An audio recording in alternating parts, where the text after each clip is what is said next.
can you have Chloe get me like an athletic headband, please? This isn't gonna work. I'm not, this is like, who am I kidding? This isn't me. Hold on.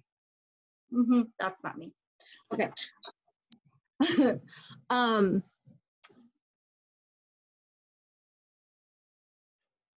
Tyler, are you trying to say something? Because I can't hear you.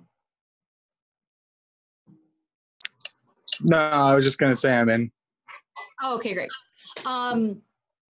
And we're trying to take that feedback. And then I think we're going to look at a subscription. Well, we're looking at the closed captioning the videos, because what that does is it allows users to go in and search for something specific. It will search the content of the videos and then also redirect you to the videos if you're looking for a specific thing. Like, let's say you've watched all the videos and you're in a file and you're caught on something and you're like, shit, I know she talked about that. Like, where do I go to find it? You should make the videos searchable. Does she have a black one? No, I don't want that big. Yeah, I want that big. Yeah. Make it searchable so that you can find what you're looking for. But so while I'm waiting for my headband, I'm going to jump into this. I'm going to talk about escrows, and this is part of what I was going to talk about anyway today, but I'm going to take a little bit of extra time out up front because I want to help somebody with something, and I think it'll be beneficial to the group. And so we're going to wing part of it. Okay, y'all, was a 3-sport athlete in high school, and I coached softball for like 16 years. So like that silk scarf thing doesn't do it for me, but this like messy softball girl bun is totally my jam. Okay, now I'm better. I'm better now. Okay, so I've created 2 loan estimates. One is for a purchase and one is for a refi. So I'm gonna go over this for a purchase first, because right now we're in a purchase season. We're entering into our purchase season. And then I'm going to go over this for a refinance, because after our purchase season is going to be our refinance rush for the mortgage gold mine, which is why hopefully you're all here, because you're all trying to train up and be ready for when it's time to run for the gold mine in Q3. So buckle up. Here we go. What we're going to talk about today, and so I just have to remind myself, this is all my loan officers, loan officer assistants, and third-party or advanced processors. So that being said, what we're going to go over today is talking about the difference between prepaids and closing costs and how you calculate them. Let me open my documents that I just made for you, because I don't want to make a mistake where I open something that has personal information on it and then post it on YouTube. Okay. Give me 1 second. It's just opening.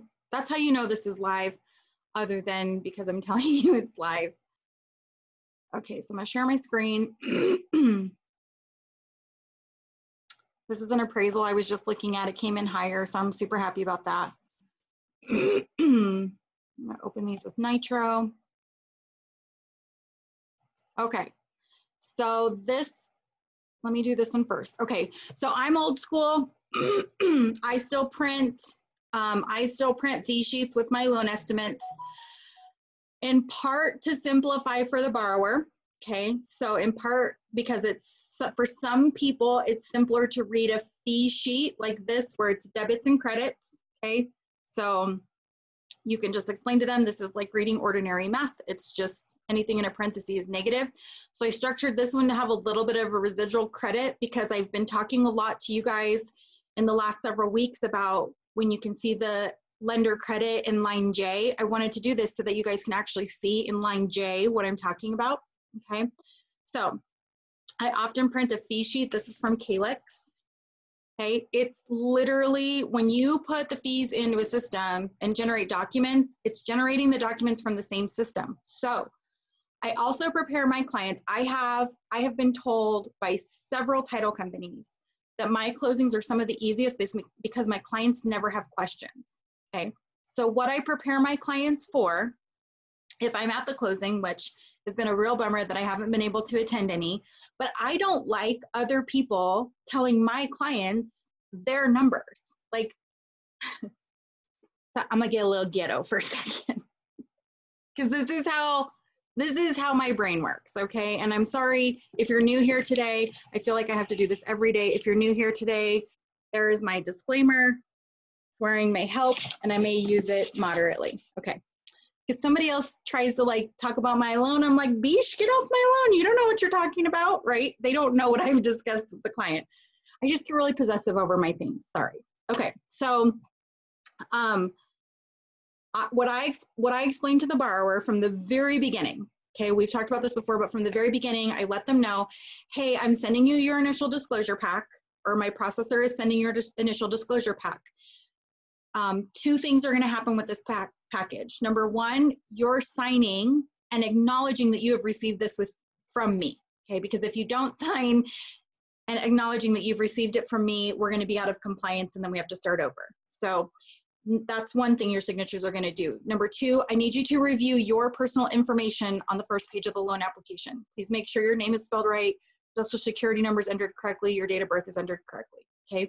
Because all of your final loan documents are going to be created from this loan application. Now, as we submit information to the underwriter is going to update this loan application, and when you go to closing, it's going to be the final loan application with all the information that was updated through the underwriting process. So this packet that you're going to see when you get it is going to be the same thing that you're going to see at closing. The difference is going to be, it's going to be updated with the information we receive throughout the process, okay?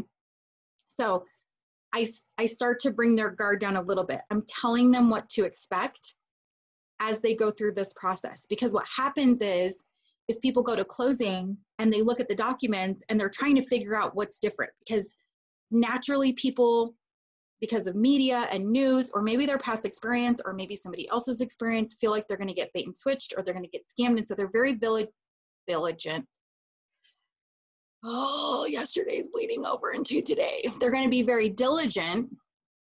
And more than anything, people know that this is a big transaction and they want to do a good job. So they really are going to scrutinize the closing documents. But if you explain to them how it works, which is, we're going to turn in this application as we turn in your insurance and your bank statements, and we verify your employment and we get the title work in, all this stuff's going to be updated. Now, for the loan estimate, this is your initial estimate. We do not have any of the fees back from title yet, okay? And I don't know what insurance you've picked, so I've put some estimations in there. Now, these estimations have to be really close to spot on, because if they're not, there are certain fees in here that I have to pay the difference penny for penny, which I don't like doing. And some of these, they can change a little bit, but not more than 10%. So chances are I've over disclosed almost all of these. I'm probably off a couple $100, but I'd rather you start preparing and seeing these numbers. And if they come in lower, great. You're going to be happy with me, because that means less money that you have to bring from closing. But in the event they come in higher, I need you to be prepared for that. And you're not going to feel like I did a very good job for you if you end up needing to bring more money to closing than what I initially told you, okay? Even if I can explain it, even if I can explain why, and it's valid and it's legitimate, they're still going to question whether or not I did a good job for them. Okay, so now this is just a standard fee sheet. It's going to have all of the same things that the loan estimate does. So for those of you that aren't familiar with seeing these, it's not a big deal. If you did not grow up in the mortgage industry doing a fee sheet, don't worry about it. It's just what I do, okay? It's just what I do. So I'm going to jump right into the loan estimate. Okay, so this is the loan estimate. I mistakenly did not mark that we were escrowing this file, so that's why you see no estimated escrow here. Okay, in Calyx, it's like these two little tiny buttons that nobody tells you exist, and then you go back and forth with the compliance team and then spend 2 hours on hold with Calyx for somebody to tell you to click 2 itty bitty tiny little buttons. Okay, I can't speak to how this is done in Arrive because I don't use Arrive, but just know that you may have to select, even if you have the, so let me, I can't switch screens. Even if you have to, even if you have the data in here, some systems require that you select and notify the system whether or not they are going to escrow, okay? Okay. Now, I wanna break this closing cost down, this section here, okay? If you were in the mortgage industry before trade, you hate this section as much as I do, okay? What this section was supposed to do was simplify for a borrower on evaluating the cost of doing a loan, but it's crap, okay? Because Let me do something really quick.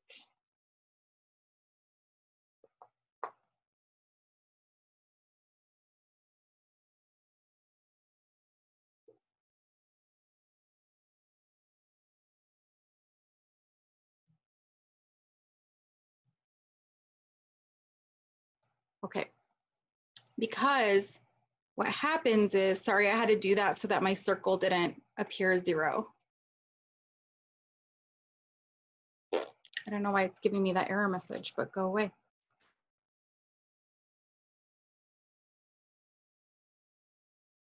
One second. Did I break it? I'm good at that. Okay, give me 1 second. I'm gonna stop sharing for 1 second and see if I can fix that. Okay, I think it's fine now. Back to screen share. Okay.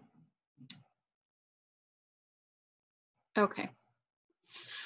So what you have is 2 things here. You have loan costs. Whoa. You have loan costs. And then you have other costs. Okay. Because I didn't select this as escrowing, we don't have as many prepaids, which would be other costs. So here's what I'm going to show you first. Loan costs, 3806. Okay. When you go to page 2, you're going to see here 3806. Okay, so these are your loan costs. Well, what does loan costs entail? It entails origination, underwriting. Okay, it entails the appraisal fee, the credit report, survey, questionnaire, status letter. Okay, things that might be on a loan estimate, but not on this one. And then it also includes your title fees. These are things that you and I, in our language, would consider fees, okay?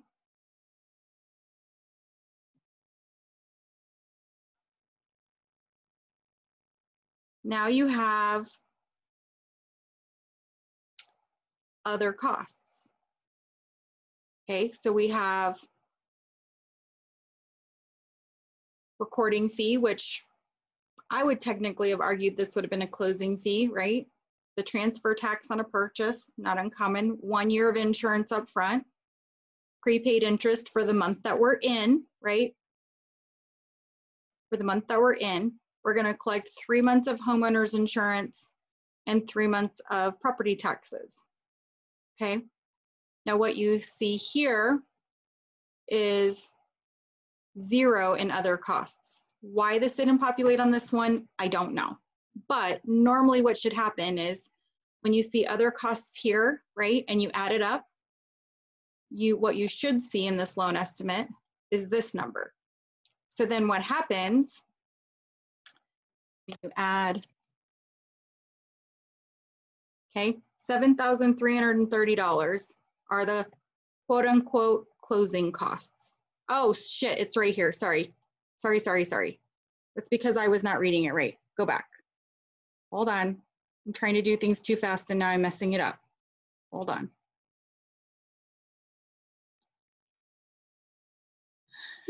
I was trying to go too fast and I got caught off guard because I didn't look in the right spot. Okay, so 35.23 in closing costs, right? And other costs. It's not a cost though, okay? A prepaid is not a cost. This is the borrower's money that we are collecting at closing to pay title and insurance and days of interest on their behalf. Okay, that's why it's called a prepaid. We are prepaying the insurance. We are prepaying the days of interest, meaning, remember we talked about this last week, or what day is today? What day is today? Wednesday? So last week we talked, all the quarantine moms are asking that question. We talked about last time, right? If you have a May 1st payment, it covers all the days of April. So it's prepaid interest because we're collecting interest for days of the month that have not passed yet. So it is prepaid. Okay, same thing with taxes. If you had, well, I'll show you on the refinance. Okay, so you have the loan costs plus prepaids or quote unquote other costs, which aren't really costs. And then you have the $300 lender credit, which is here. Oh, for crying out loud. Come on, Arrow, which is here and which is here. Okay. Line box J. There it is. Woo, I wish I had like a sticker emoji. I could put it right here. So over the last few weeks, as I've been like answering your questions about borrower paid and extra yield spread premium or how to change from lender paid to borrower paid. And I would say to you like, hey, you're going to show somebody and the credit is going to be in box J or line J. It becomes a line on the CD and not a box. Okay. So total closing costs are $73.30 minus the $313 lender credit. Okay. Now let's talk about on a purchase. Oh, it didn't stick. Okay, so on a purchase, we're going to talk about this. Okay, I'm going to stop sharing. Okay, prepaids. On a purchase, so on a purchase, when you are trying to calculate how much to collect for prepaids. Okay, so at closing, you always have to collect 1 year.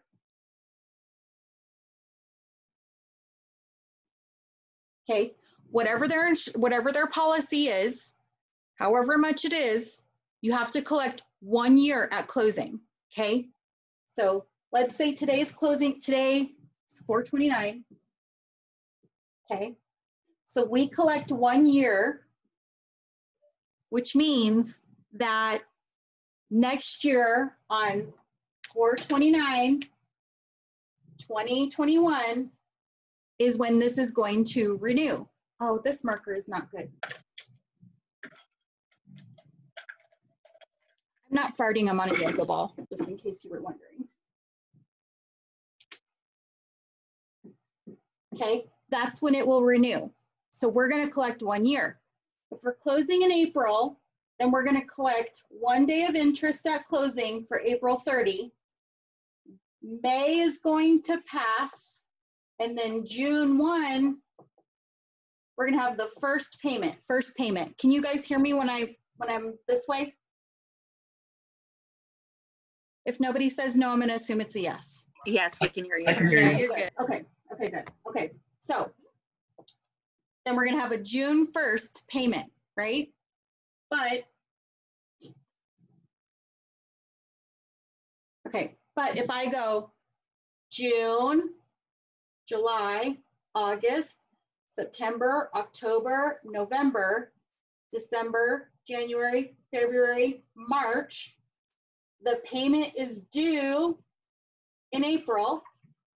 I only have 1, 2, 3, 4, 5, 6, 7, 8, 9. I only have 10 months in my escrow. So this is why on a purchase,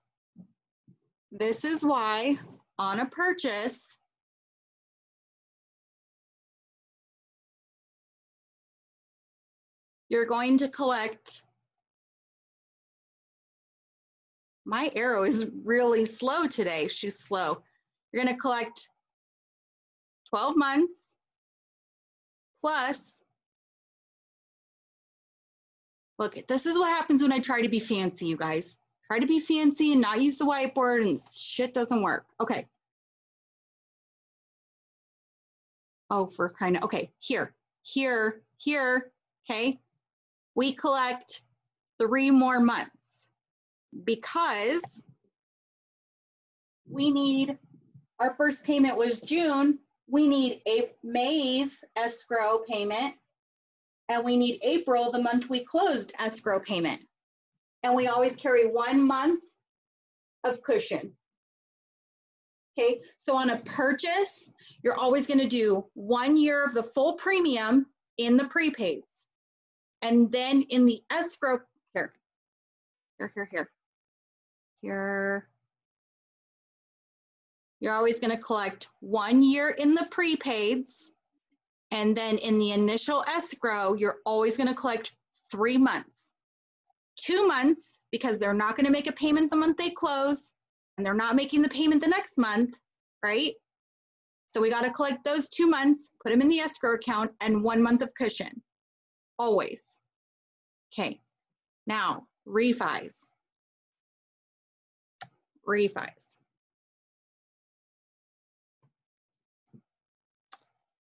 Now,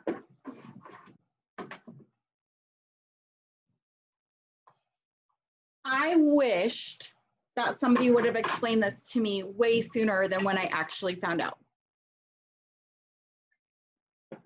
Because I was constantly off on my cash to close. And this is what I meant when I said, like, people are going to be upset when you tell them they have to bring more money to closing, or they're not getting the cash back, even if it's for a legitimate reason, right? So for the example we just used, the client closed in April. So they closed in April, okay? Now, insurance is going to be due also in April, okay? Taxes, so I'm just going to use Colorado because it's what I know best. Okay, so taxes are due in January and June. Okay, argue with me. Some people say February. I don't care. Same. It's like saying your baby's 3 or 36 months. Same freaking same. Okay? Okay. So now, somebody type a month. Somebody type a month into the chat area. Just any month of the year. Type it in. First one up. First one that I see is be the one we're going to work on. February. Okay. So we're doing a refinance. The client is going to close, not apply. They're going to close in February. So I'm going to show you the way to manually do this. Okay. So they're going to close in February.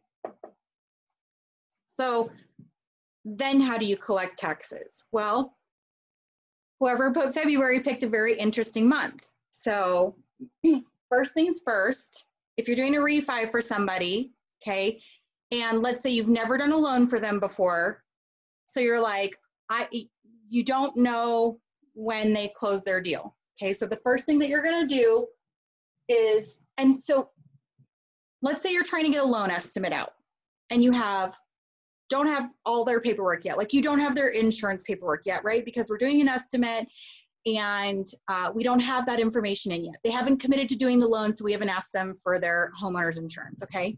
So the first thing that I'm gonna do is I'm gonna Google the address, because Zillow is like the gossip queen of town, and she tells you pretty much everything that you wanna know and then some, okay?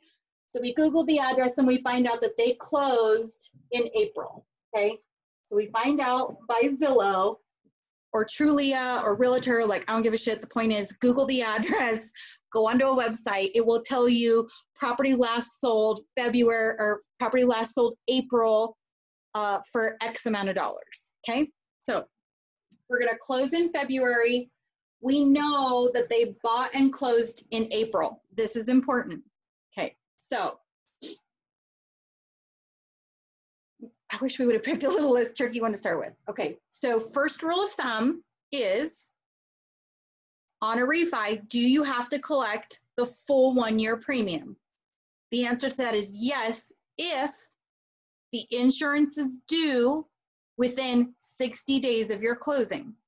Okay, so if we're closing in February, you have March, and then it's due April. So that would be a yes. Why 60 days? When do they make their first payment? So if they make a first payment in April, are they going to have enough money in escrow to pay the renewal policy for April? No. So you're going to collect 1 year under the prepaid, just like you would on a purchase, okay? Well, I would disclose it in a prepaid because let me do this and then I'll explain to you the difference. Okay, so let me just follow me here. And then I'm going to do the same thing and I'm going to put 3 months, let's see. I lost my train of thought. Give me a second. Let me catch back up with myself. Okay, so March, April, we're closing in February, March, April, 60 days. First payment is going to be April 1. So you're going to need 2 months in escrow because close in February, no payment March, we have April.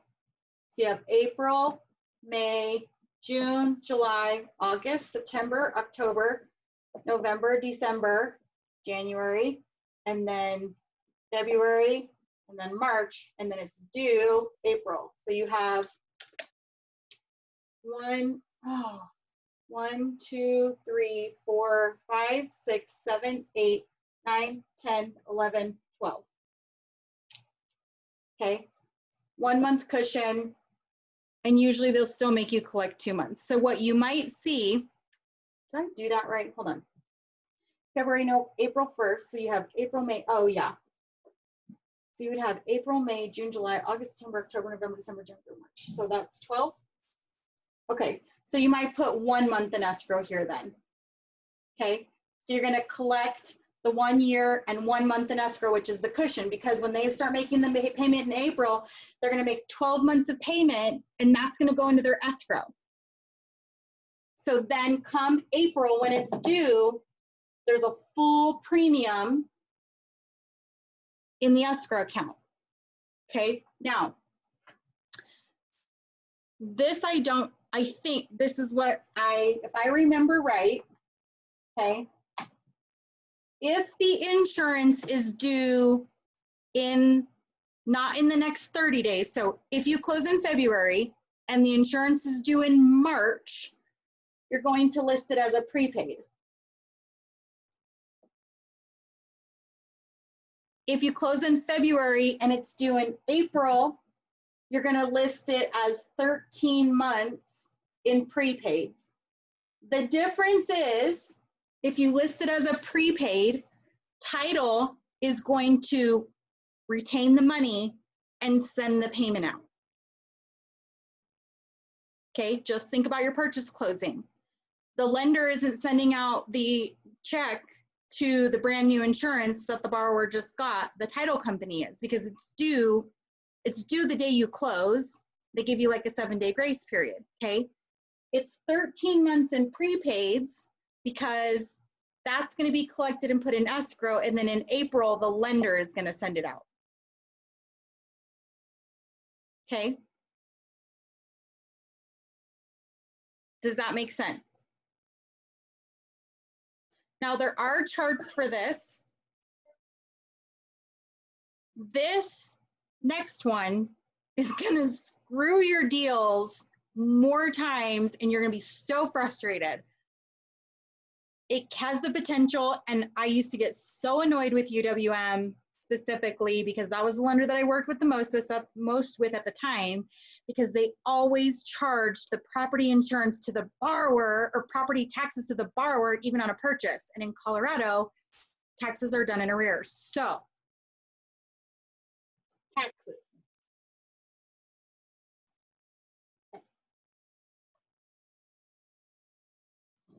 On a purchase, I always disclose 3 months for escrow. Okay, 1 for the month we're in, that we close in, 1 for the next month, and 1 cushion, right? Month we're in, no payment. Next month, no payment. 1 month for cushion. I always disclose 3 months on a purchase. Can I repeat which idea, Alicia? Sorry, I had my back turned. Which idea? The 13 months. The one from collecting the insurance has prepaid, or Yes. in escrow. Okay, sorry guys, let me backtrack. I'm gonna go right here for the insurance. Okay.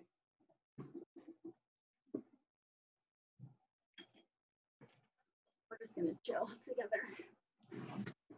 Okay, so.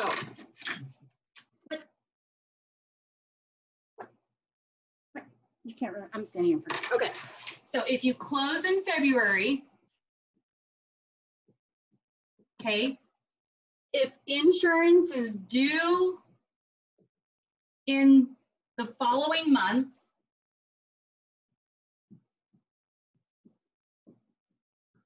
then the 1-year premium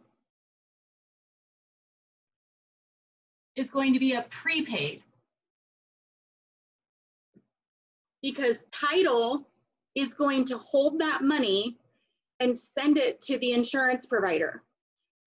Because realistically, for the new servicer to get the account set up, get escrow servicing, and get a check out in the next 30 days really isn't going to happen. So typically, as a rule of thumb, so this is a rule of thumb, okay? As a rule of thumb, if your insurance is due the next month on a refi, then you're going to put 1 year of the entire premium as a prepaid. If you're closing in February and it's not due until April, then you're going to collect 13 months, okay? Because the lender is going to send out the check to the insurance provider in April, even though you close in February. So it's more about time, the amount of time that it takes to process, open, get the servicing set up for a specific loan file, and then make sure. So as a rule of thumb, what most lenders want to do is they want to know that insurance is paid. So they'll have the insurance send it out if it's due the next month. But if it's due within 60 days, but not the next month, so like our example was it was due in April and we were closing in February, so it wasn't due in March, we're not gonna list the 1 year as a prepaid. We're gonna put 13 months in the escrow account. And then the lender's gonna pay that out, or the servicer or whatever is gonna pay that out in April. Does that make sense? Yeah, kind of. Thank you. No, not kind of. What? Tell me which part's holding you up. It's just how to calculate how many months you need in escrow and how many months you need in prepaids. Okay. So the answer to that question doesn't lie in the calculation. It lies in the understanding of what a prepaid versus an escrow item is. Okay. So prepaids are stuff that's going to be paid in advance on behalf of the borrower. Okay, so let's go back to the example really quick. Okay, prepaids. Okay, the homeowner is not going to be responsible for paying the entire premium up front, meaning we're not going to give this money to the borrower and expect them to send the check to insurance. As a part of financing a home, it is in the note that the borrower is signing a binding agreement that they understand that they must keep the home insured at all times. That if they do not keep their insurance or they lapse on coverage, insurance will be placed on the home at the lender's discretion.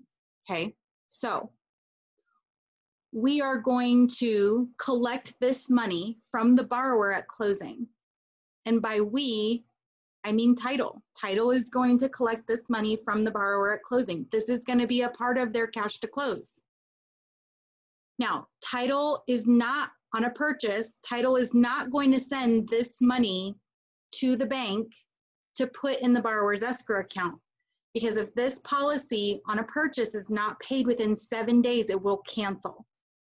So what happens is it's going to be prepaid. The reason that it's called a prepaid is because on the day that it's collected, they're prepaying for the entire year. Okay, we're collecting one whole annual premium. Think about your car insurance, okay?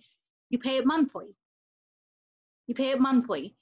If you decided to pay it in quarterly installments, then you've paid for the month that you're in and you prepaid the second and the third month. Okay. If you subscribe to I'm trying to think, what do I subscribe to? Let's say you subscribe to a subscription box. Let's say you get a bark box or you get a beauty box. Okay.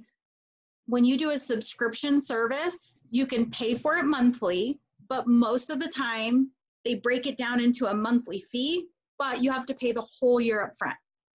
So you're prepaying for the service that you're going to get later. Okay.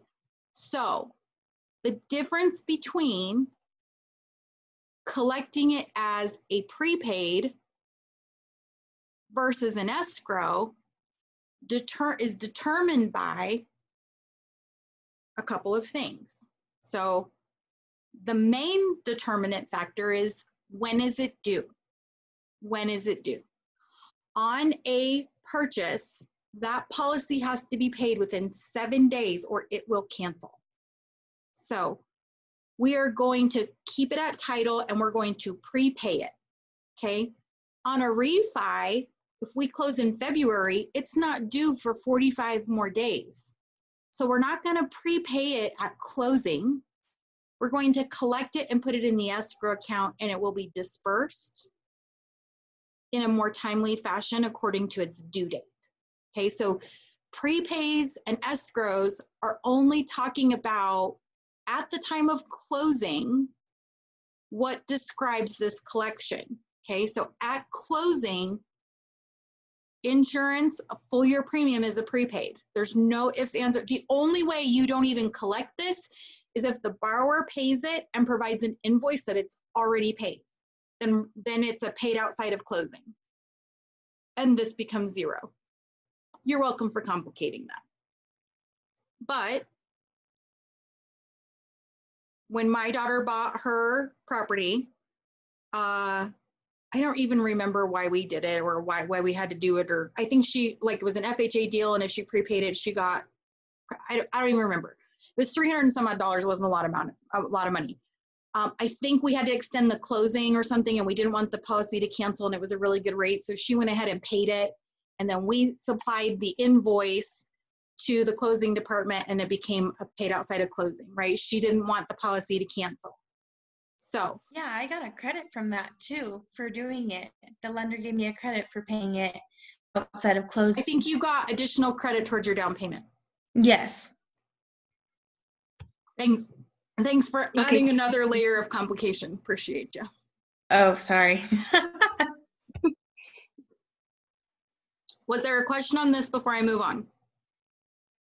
No, that makes sense. Thank you. Okay, good. I'm not trying to belittle you or demean you. I truly, because the thing is, Alicia, is if I explain this to you based on this example, when you go outside of this class, you won't know how to calculate it moving forward for other examples. So I just want to make sure that the importance here isn't the calculation. The importance here is understanding what makes a prepaid and what makes an escrow. Okay, so now you're going to have the same thing. You're going to have the same thing with property tax. Okay, now I'm going to do purchase first because we're in purchase season and it's a lot simpler, but okay. Okay, so always in a purchase, I always collect 3 months for property taxes. Here's why, and I'm only talking about Colorado. So if you're in a state, so we all 3 states that I'm licensed in all have taxes in arrears. Okay, the taxes work like the mortgage, meaning the taxes the days of the year have to pass before the county can collect the tax due, meaning the homeowner has to use the land, use the ownership, and the tax has to be incurred before it can be billed. We don't pay property tax in forward. We pay them in arrears. So when homeowners get their bills on January 1st, 2020, it's for 2019 tax year. Okay, so in escrow, I always collect 3 months for property tax. Okay, for the month we're closing in, the next month, and 1 month of cushion. That's why mine are always 3.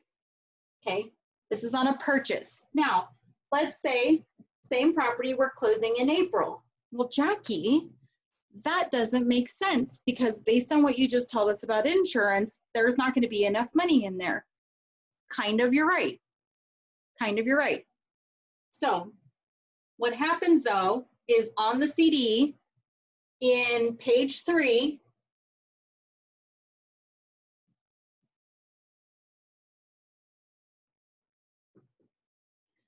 page 3 is where you start to do the credits. Okay, so page 1 is the overview of the CD or the loan estimate. Page 2 breaks down all the charges. You get 1 line of credits, which is J, which only is the lender credit.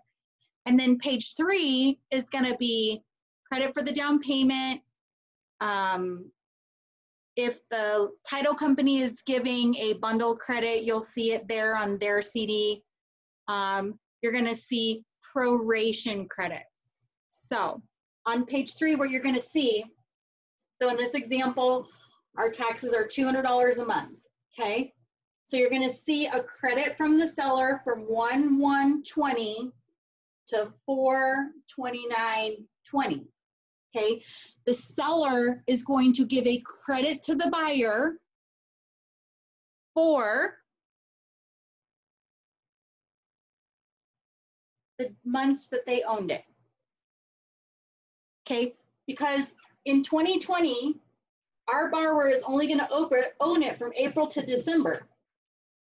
But on January 1, they're going to get a bill for January to December. But our borrower didn't own it here. So they get a credit from the seller for here. Okay, now, your final CD is going to actually collect for the months that you need. Don't worry about it. Let your closer do it. What you need to do is you need to, on your loan estimate, you just need to disclose the 3 months because this is what our borrower's contribution is going to need to be at closing. Now, let me finish this thought and then I'm going to lay down the connecting bridge. So stay with me and be patient here. So the borrower is going to get a credit for January, February, March,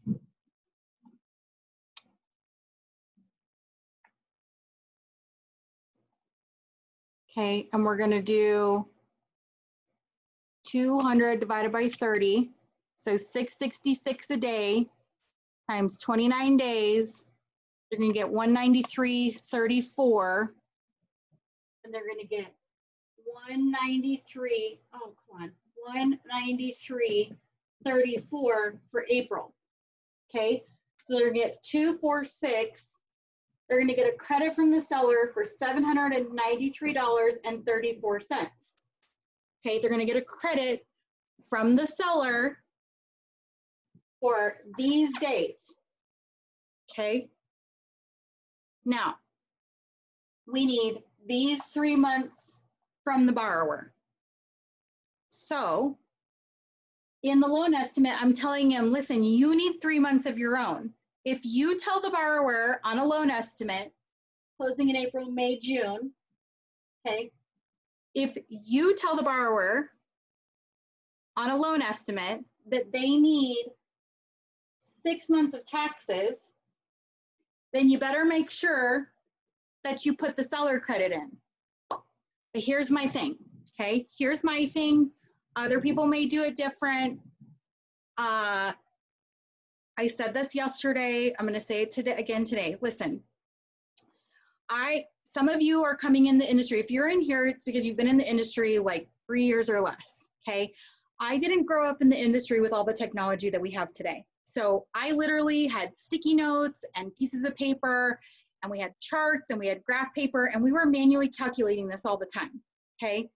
I think one time I had a chart, I've got it somewhere, it's like, I've got to go and find it because I told someone in here I would look for it and send it to them, okay? But I don't always know what taxes are when I'm doing a loan estimate for a purchase or a refi. Okay, if I have their mortgage statement, but a lot of times we're issuing estimates before we have all of this. I don't know down to the penny what their taxes are.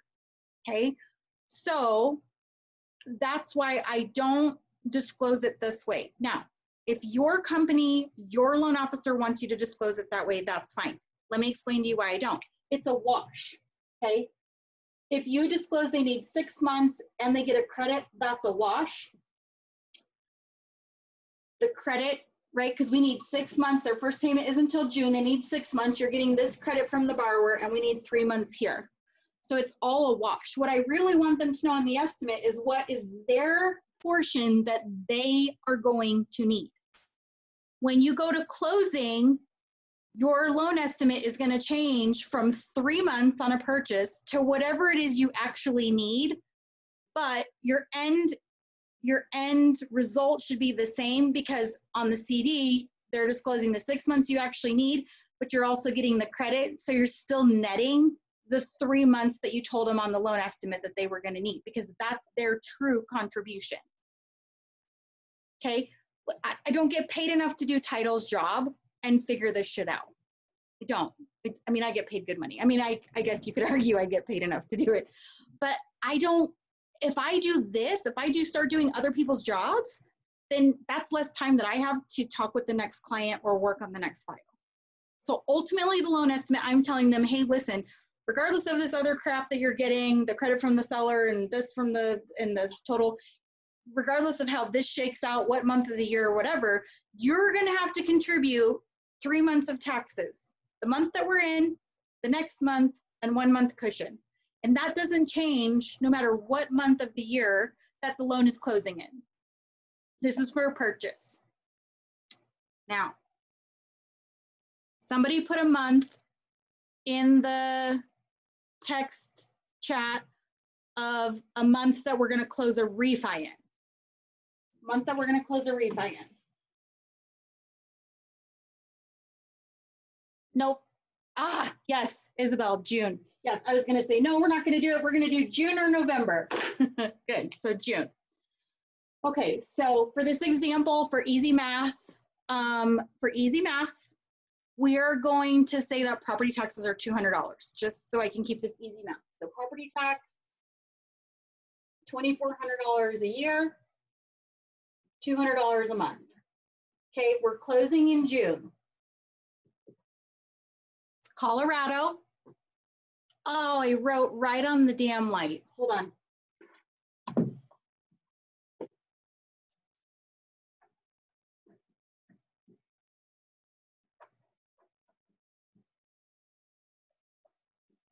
Oh my, can you ask Daddy to come in and like get some air moving in here since he's such a good furnace guy? Thanks. Okay, so property tax, $2,400 a year, $200 a month. We're closing in June. Okay, we're closing in June.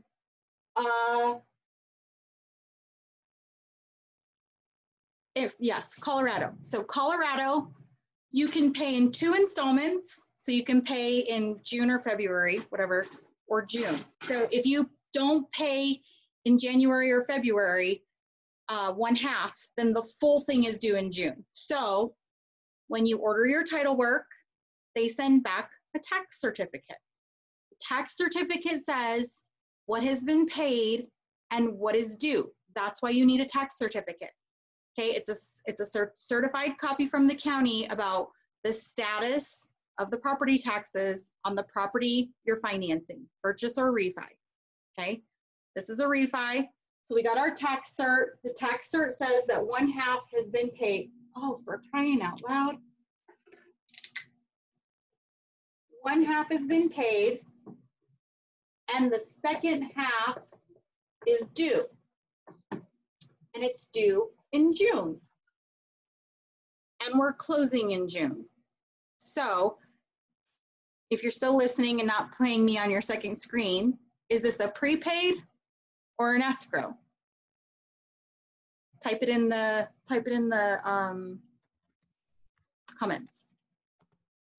Closing in June, second half is due in June. Is this a prepaid or an escrow? I'm really good at teaching, and I'm glad I'm not a teacher because I would make a fourth of what I made. I'm so happy for you guys. Yes, it's a prepaid, okay? So we're gonna collect 1/2 as a prepaid. What am I putting in my escrow?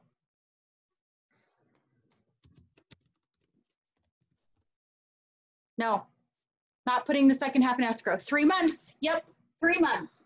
The month we're in, 1 for the next month, and 1 month cushion. Okay, so we're gonna put 1/2 of the property taxes in prepaids, and in our escrow, we're gonna put 3 months.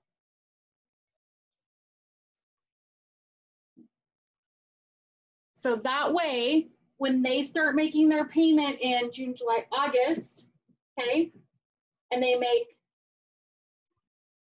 August, September, you see that? Am I writing in the, I'm so afraid I'm gonna write in the light. So they're gonna make August, there we go, September, October, November, December, January it's due, they pay it in February, same, you got 1, 2, 3, 4, 5, right? And we have our 3 month cushion already there. So we have 8 months in escrow to pay out in January when it's due. Okay.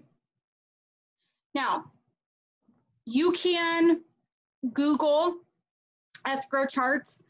I would say a lot of times they come from title companies.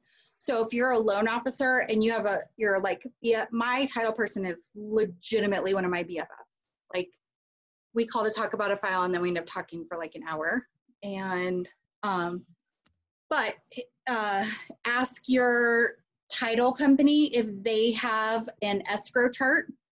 The reason that I'm not going to post one is because I'm not familiar with all the state's property tax collection rules and due dates. And so that is going to affect how you would collect for escrow or prepaid. Okay, but the difference between the prepaid and the escrow is when is it due? And lenders will make you collect a renewal payment or a tax payment if it's due within 60 days of closing, because we don't have a payment the first month we're in and the next month. And we have to make sure that those things are paid because they're lienable, and then obviously insurance. If something were to happen to affect the property and somebody doesn't have insurance, they're likely going to walk away from it because they don't have the funds to rebuild it. Okay? Any questions about this? Can you explain the 8 months again, pretty please? This thing right here? Yes, okay.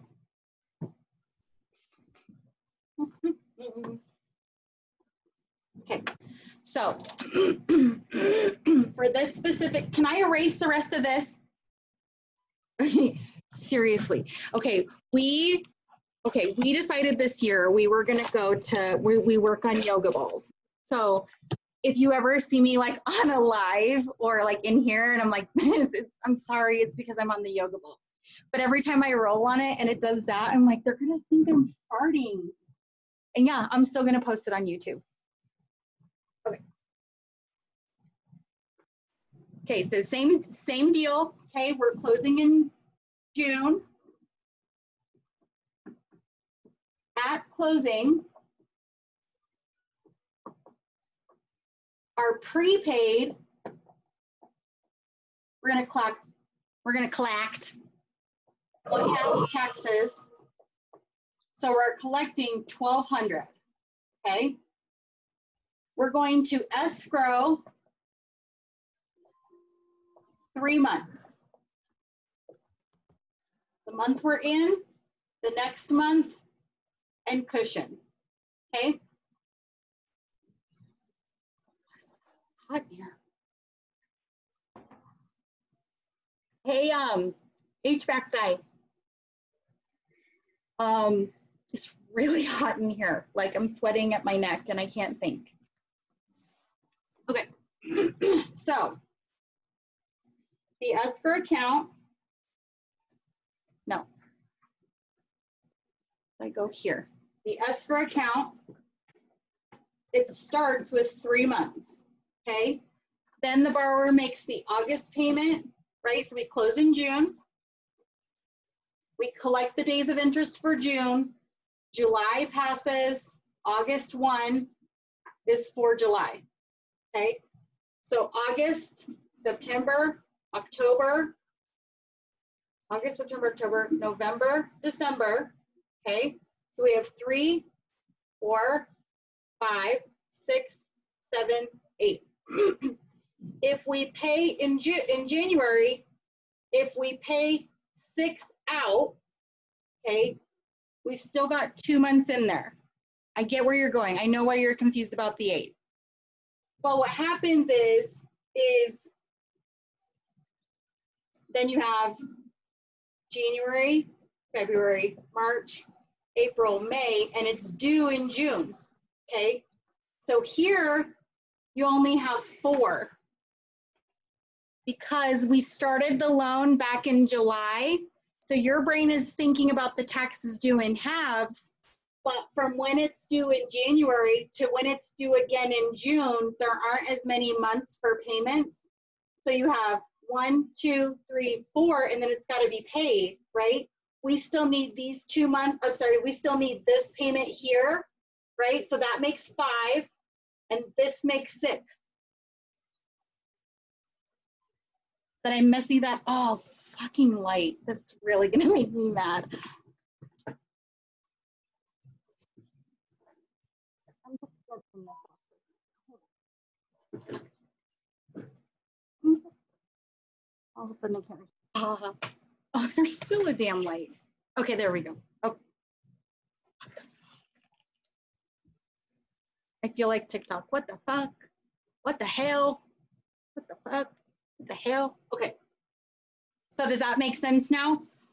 So when you pay, when it pays in January, it's not going to use the January payment because it won't have been in the escrow yet. Okay, so you've only got these 8 months here, so it's going to take these 6. Okay, if you were the jerk that sat in your math teacher's class and was like, I don't know when I'm going to use this math in my real life, we're going to use this as our whole number. We're going to take these 2 remainders and we're going to bring them down here and add them to these 4 months. So we have our January and our December payment go with these payments, and we have our 1 month left over. We always should have 1 month cushion. That looks like a hot mess. I hope you guys followed that, because if somebody just joined the room and saw this, they're going to be like, what is she teaching?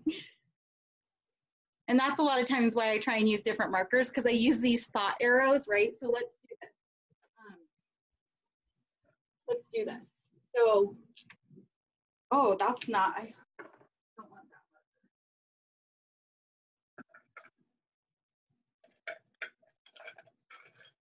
Oh, here it is. Okay. So we have November and December are 7 and 8. Okay. In January, it's due. It's due.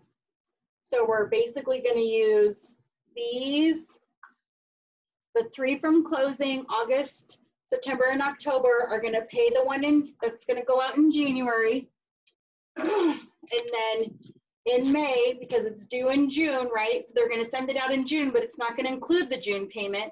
In June, it's due.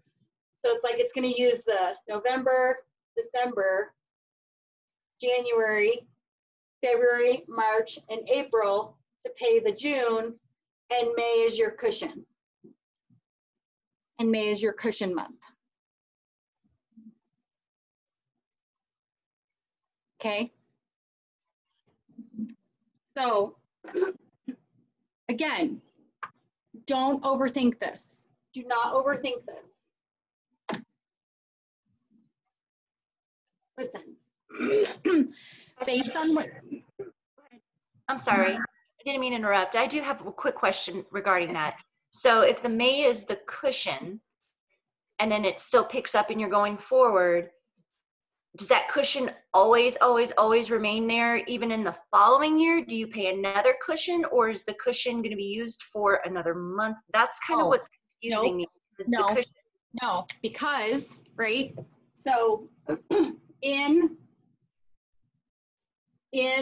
so you got to remember January 2020, okay, you're getting billed for 2019, okay?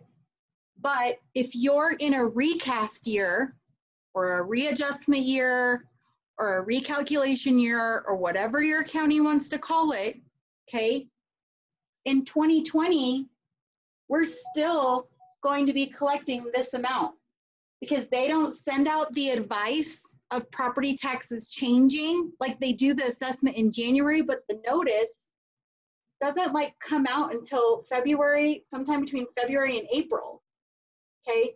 So this notice for reevaluation that comes out in April, okay, all of 2020, we're still collecting this amount. But in 2021, they're going to bill what they told us it was going to be in April. So for example, let's say that the taxes went up to $2,500. Okay, so $2,500, but they don't tell the mortgager. They send that notice to the borrower. They do often do an escrow analysis, but let's say the mortgage company does an escrow analysis in February. The county hasn't released the new assessed value yet. Okay, so what happens is in 2021, for 2020 taxes, they're going to send a bill for $1,250, not $1,200. And if we didn't have that month of cushion in there, the borrower is going to be short. Now, oh, fuck, scared me. Now, $50 isn't necessarily going to break somebody. But since my staff works in Colorado, let's say, okay, let me do this. Okay, so January 2020, the bill is $2,400 for 2019, okay? So all of 2020, they're collecting $200 a month, okay? Well, let's say the county sends out a notice in March. So the lender has already done their due diligence. They've done an escrow analysis in January or February, completed it, checked with the county. County still says it's $2,400. Let's say it's not even a reassessment. Let's say in the election in November that there's a mill levy passed by Jefferson County for schools, and it's going to add a % to the mill levy that's going to be calculated in the next year's taxes, okay? It takes time for the county to add and put all that stuff into the system to make those calculations. So let's say with the new mill levy for Jefferson County, because Jefferson County loves their kids and they want to, and it's an assessment year. So let's say that their bill actually goes up to $2,650. Okay, so now when they get the bill in January 2021, the bill is $2,650 or $1,350. Okay, so if they pay the full year, okay, we're short $250.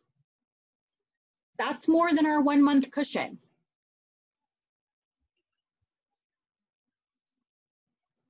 If they pay half, they can pay half, right? Still have money in the escrow account, and then your borrower receives a notice adjusting. They can choose to pay the difference in a lump sum. They can choose to pay the difference in a lump sum, or their payment is going to change twice. 2 different line items. It's going to change now in their escrow. Instead of 200, it's going to change to 450. What's 450 divided by 12? Can we just round it up? Like, let's just, okay, so now it's going to be 240, right? No. Oh, fuck it. Let's see. Okay, it's going to be, now it's going to be 221. That's for this year's taxes. That's to make sure that they have enough for this year's taxes. But if the borrower doesn't decide to cure this deficit, they're also going to add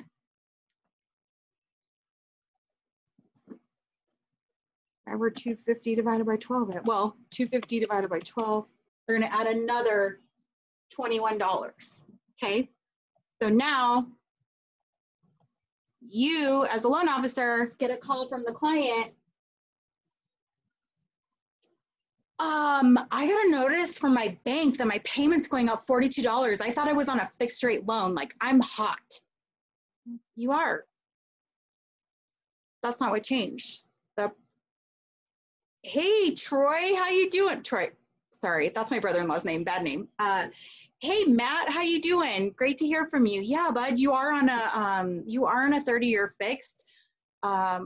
It's either going to be your taxes changed or your property insurance changed. And I kid you not, 9 times out of 10, they're like, oh yeah, I did see that my property taxes went up, right? And they just called and like snipped at you for 15 minutes about their payment going up, because people forget their payment includes taxes and insurance, right? So this would be an example how that 1 month cushion doesn't cover the adjustment in property taxes. Now, if you're working in Colorado and you do any loans in Reunion, this shit right here is causing people to lose their homes because their mill levies are going up and their taxes are going up. And this is like $1,000. And this from $2,400 to $2,650 is like $1,000. And now the double increase from here, right? The increase from here for the difference, or the increase for the new year, and the increase from the difference is causing people to lose their homes, or they're selling. They're like, I'm out. I can't afford $300 more a month on my mortgage payment. Okay, but that's an example of how 1 month of cushion wouldn't cover a deficit, but they do that because every other year. Okay, so I'm only speaking about Colorado because that's what I know. And New Mexico. I think most municipalities, but I can't speak because I'm not an expert in 50 states. Every other year is a reassessment year. And how many years do we have elections where people get to vote in mill levies? Or are you an expert on mill levies fall off? So sometimes what happens is a mill levy is supposed to fall off. Like, let's say a mill levy has run its cycle. This is the 8th year it's supposed to fall off. But inevitably, somebody presents a bill and says, hey, everybody's used to paying this money anyway. Let's just keep the mill levy and reassign it somewhere else. So that would be so normally what we see, now let's talk about this really quick. Oh man, I was not intending this whole day to be about escrows. Okay. New builds, okay, new build. Okay, listen. I'm about to say something really important if I start with listen. It means I really want you to hear me or you're about to get in trouble. I just really want you to hear me. Nobody in here is in trouble, okay? New builds. A mill levy is just a fancy way to describe how to calculate a portion of tax for a specific expense, okay? So when you have new build construction, you have to be very careful with your pre-quals and your pre-approvals, okay? This happens all the time. Jessica, talking to you, kid. Tyler, Isabel, Jamie, Claudia Book, talking to you, kids, because I know y'all are in Colorado, okay? New build. Now, The way, you guys, I'm going to teach you something really cool. Okay, so property taxes are calculated like this. Okay, you take the value, which is on your county assessor's page, not the home value, not what they're buying it for, okay?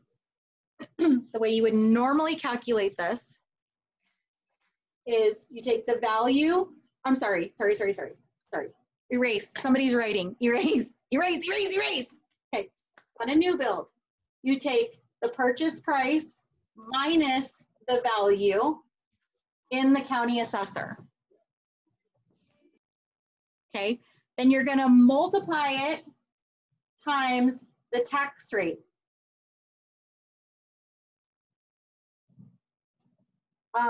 Normally in Colorado, most of our counties are anywhere between like 7.2 and 7.9, okay?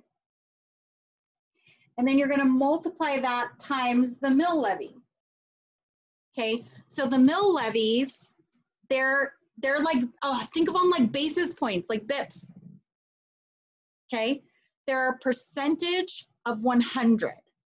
So they might say, we're gonna collect 0.1% from every family in property tax for the local elementary. So you would see a mill levy of 0.10 for Jeffco schools, okay? So the mill levy is just gonna be all of the charges. They're like loan level price adjustments, but they don't call them loan level price adjustments in taxes. They call them mill levies, okay? Same. And then you're gonna take this number and multiply it times the mill levy. Now, here's what you have to know about new build. Who paid for the roads? Who paid for the fire station and the firefighters in that new community? Because per city state ordinance, you have to have a fire station for every X amount of thousands of people for population. Who paid for, what is it called? The water what? The water mains.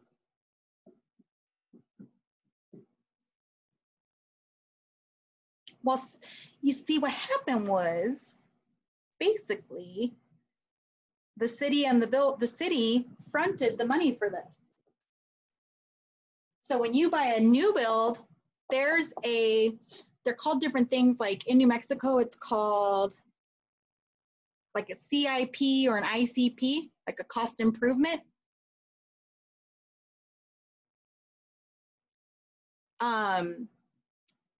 So what happens is the mill levies are higher. And what's supposed to happen is that the mill levy, you'll see a mill levy for the water, for community improvements, for the school, right? What's supposed to happen is that they kind of already done the math for how long, how many families would have to pay into the mill levy in order for the county to recoup the expenses that were fronted for public improvement. So in a new build community, unless you're in Reunion, Colorado, what's supposed to happen is every year that mill levy or every other year that mill levy should adjust down, because every year that they build more homes, then that's more people contributing to the fund. And so the mill levy should be readjusted in order to recoup, right? The people who are in the first phase pays the most, because the people in the second phase, for fuck's sake.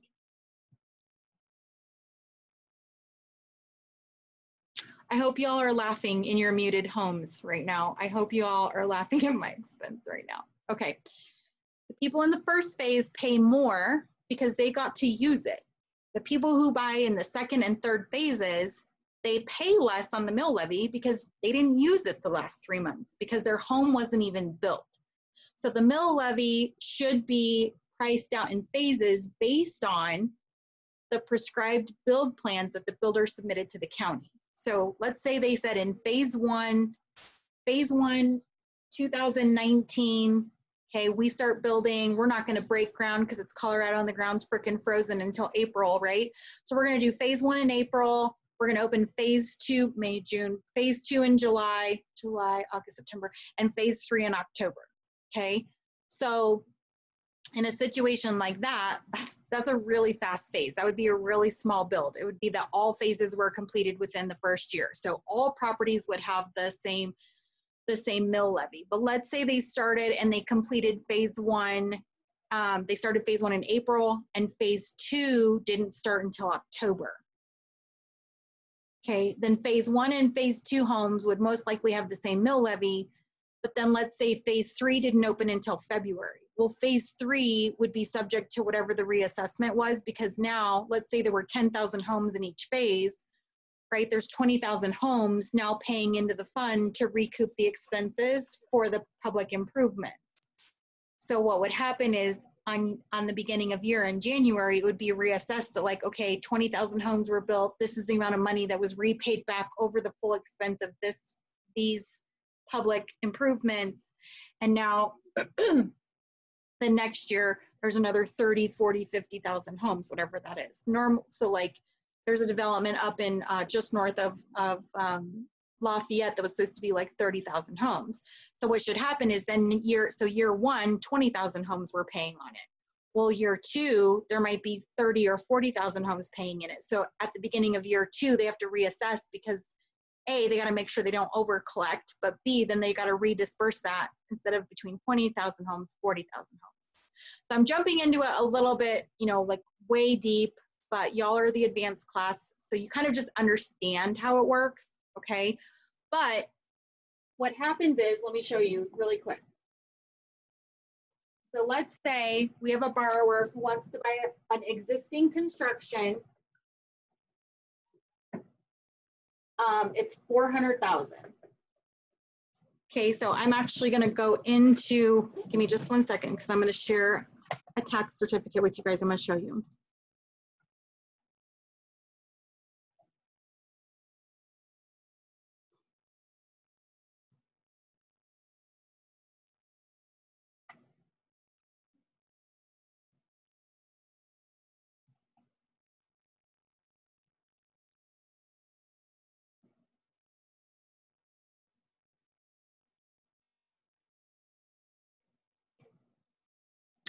Okay, so this is for, I want to say this one is Weld County. Okay, so these are fairly new homes. They're just coming off, they're probably getting ready to start coming off of their mill levy for public improvements. Okay, so what you see here is, this is actually interesting. I might have to call the county on this one. What you would see is let's just do the total value because now I'm totally distracted. We're just gonna do this right here, okay? So the total value of the home is $427,404, okay? Now, what they will do is, can everybody see my calculator or no? I think that's a no because I only chose for it to share. Let me stop sharing this and share a different way. Hold on. No, okay, perfect, thank you. Okay, so I'm just gonna share my screen. Okay, so mill levy, they're gonna do this one. So what would happen, okay, even if you were on a new build, is you would take the value. So let me move this over to where we can all see what I'm doing. So you would take 427,404 times, let's just say this is 7%. So 7.2%. So move the decimal over to the left 0.72%. Okay, so then the assessed value is $30,773. So I know I'm close, right? Like Weld County must be like 7.1%. Okay, so now what you see here is the mill levy. Okay, and this is of 1%. Oh my good Lord, I didn't mean to put that arrow there. Give me 1 second. I'm gonna try and, I just didn't. Okay, hold on. Yay, yay me. Okay, so what you see here is the mill levy. Remember, these are like basis points. Everything is of 100%. So we're gonna move the decimal 2 to the left. So we're gonna take 30,000, we're gonna multiply it times, sorry, I did something wrong here.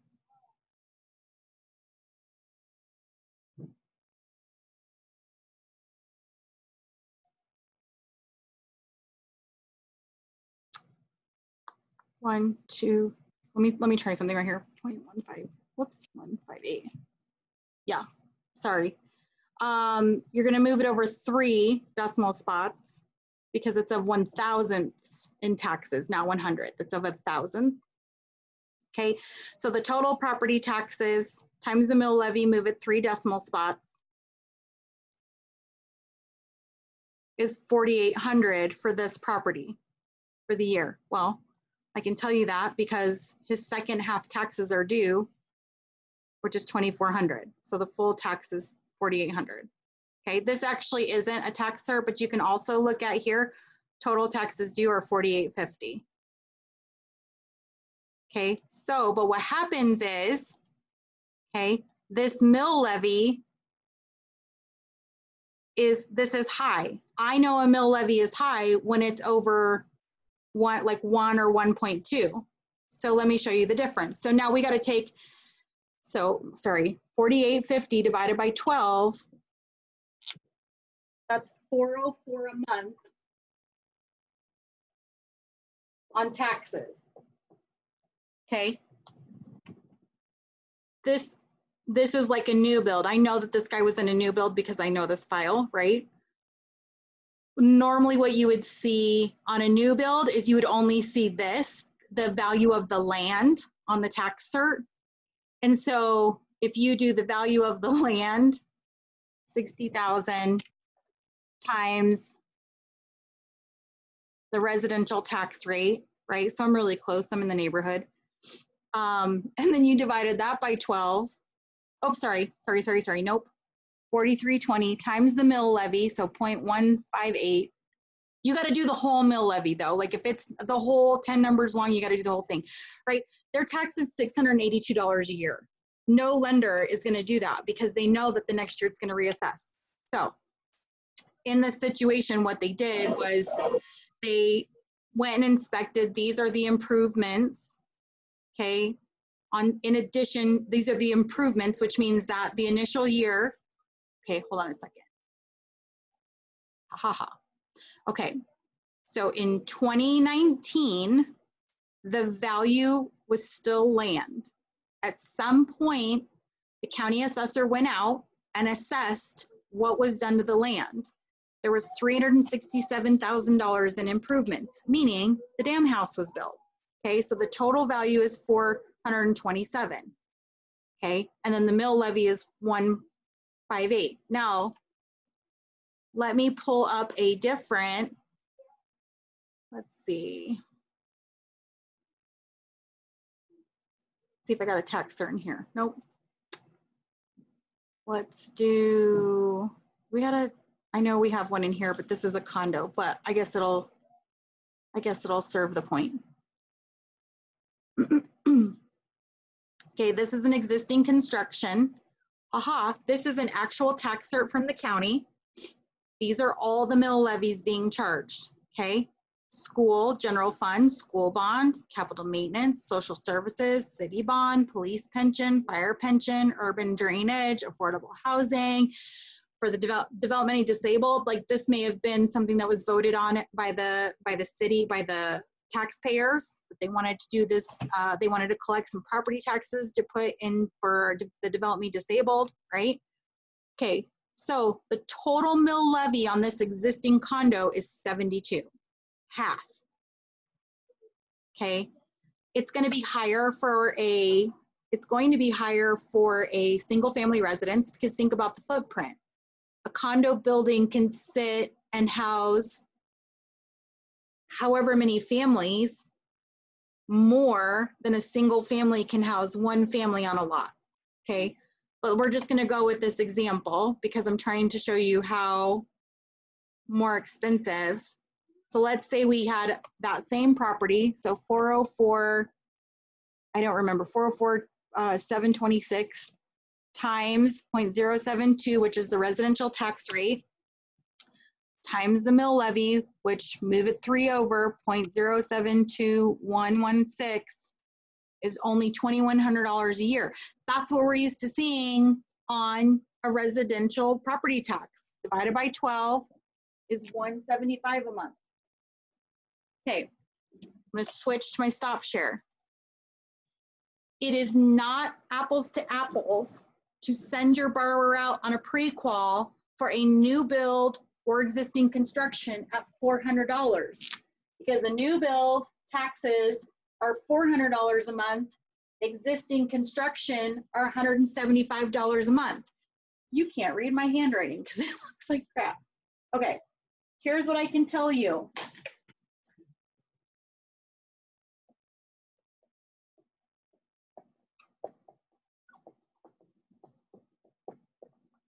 Okay, on a loan amount, not purchase price, on a loan amount, for every $10,000 in loan is equal to $55 to $60 a month in payment. Okay, so if I send somebody on a pre-qual 400,000 and I have estimated property tax at 200, which is what I do for my clients in Colorado, and I estimate insurance at 175 a month, okay? So if I estimate 200 and they go look at a new build and that property tax is $200 a month, okay? Let's just go with $60 a month, okay? So if I take the difference in taxes, 200, which is what I quoted them, 400, which is what's most likely on a new build, it's a difference of $204, okay? Let me show you something. Let me show you. Okay, 404 minus 200, okay, 204. I'm gonna go conservative, okay? I'm gonna say, I'm gonna divide that by $60 a month, 3.4, okay, 3.4. There's 3.4 of these $60 a month in the difference between this tax on a new build and this tax on an existing construction, which means if this is maxed out, this payment is $34,000 in the tax difference. Am I explaining this? Am I losing you guys? The tax difference between 400 and 200 is the same as $34,000 in loan. So they don't qualify for this in a new build anymore. They qualify for this because the taxes, this extra $200 at $65 a month, ate up $34,000 in buying power. Do I need to go over that again?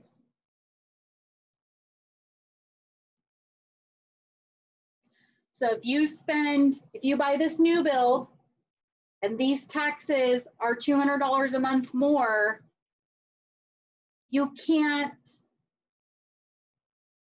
still qualify at 400. You've got to back it out. You've got to back it out because now they're spending $200 a month more on taxes instead of loan.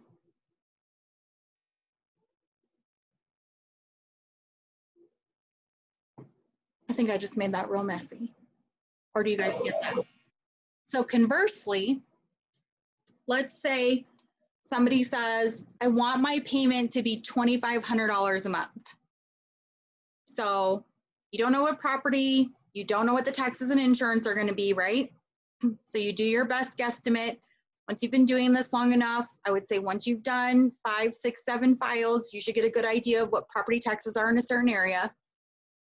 Okay, so what I typically do on my Colorado files is I use $200 a month property tax, and I use, well, I've actually increased that this year. I've been using $225, and I use $175 for insurance. That's what I use a month on a single family residence when I'm pre-qualifying them, okay? And let's say that $2,500 a month equals $400,000. But let's say their debt to income ratio at that is only 38%. They could go higher. Okay, they could go higher.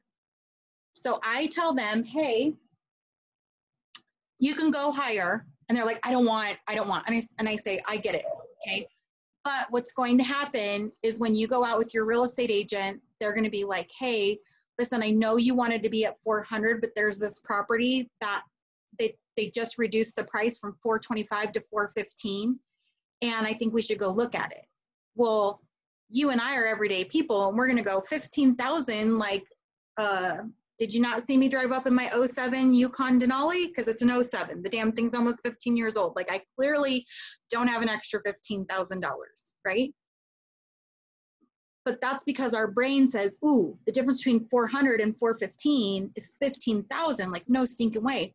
But what if in the car, you knew that I had said to you, hey, listen, when you go out shopping, what I want you to know is that for every $10,000 in the purchase price, which I fib a little bit, because if it's $10,000 in purchase price and they're putting 5% down, it's not quite $10,000 in loan. I'll pray for my soul. Every $10,000 in purchase price, it's only going to change your payment about $55 to $65. So what happens is they can make a decision right there in the car with their real estate agent, okay?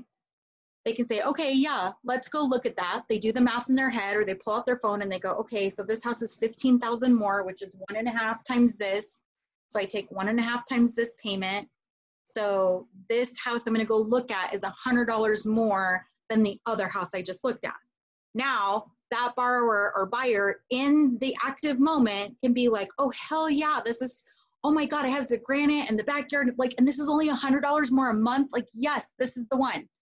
Or they walk in and they go, no, I would have to rip out the carpet, and it's still got, you know, granny's, I always say granny, but I really think of my mom. It's still got the mauve wallpaper, and it's got pink tiles, and the carpet is blue. Like, no, like, this isn't worth $15,000 more or $100 more a month. I want that other house that's got all the granite and the new vinyl flooring that's $100 a month less than this one. But you're giving them the power by knowing these parameters, right? Tip and trick of the trade, that for every $10,000 in buying power, it equals about $55 to $65 a month. And it varies because this includes the portion of the taxes and insurance. So if you're going to go conservative, quote them the higher dollar amount.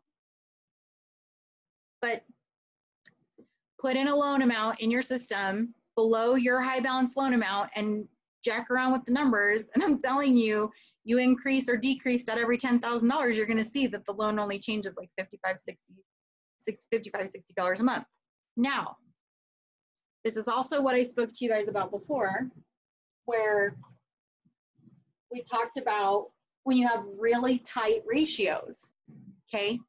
Really tight ratios. Somebody absolutely loves this house. The new build, they gotta have it. They gotta have the new build. Oh, I'm gonna die without the new build, okay? But they busted their ratios, okay? Them getting a gift from mom and dad for $10,000, it's a lot of freaking money. It's a lot of freaking money. It's only gonna change their payment $65. Chances are, it's not enough money to affect your debt to income ratio, but you could take that. For those of you that are a little bit more experienced in here, and those of you aren't, you could take $4,000. You could probably buy that rate down almost a point for $1,000 or for $4,000. Okay, but if you don't sit in a class like this or have a mentor or someone who can say to you, hey, listen, that's awesome, but $10,000 is only going to change a payment $65. Like, you're going to have to talk to them about buying the rate down, using half of this money to buy the rate down, and you might save you might save closer to $100 buying the rate down a point. Like, I don't really know. Like, that's one of those things where I would have to jump in the system and literally do it. Okay, but $10,000 is only, like in this instance, it's only $65, but on a new build, right? $200 a month, they're like, oh, I can do that. That's fine. Like, no, that's the same as me saying you're qualified for $435 and you're not qualified for $435. You're qualified for $400. And if you want to buy in the new build community, you need to be more like $360, $365 because the taxes are higher. Okay. Is mill the same as Melrose? Never heard of the mill levy in California. I don't know. Let me see. California. Let me just Google it.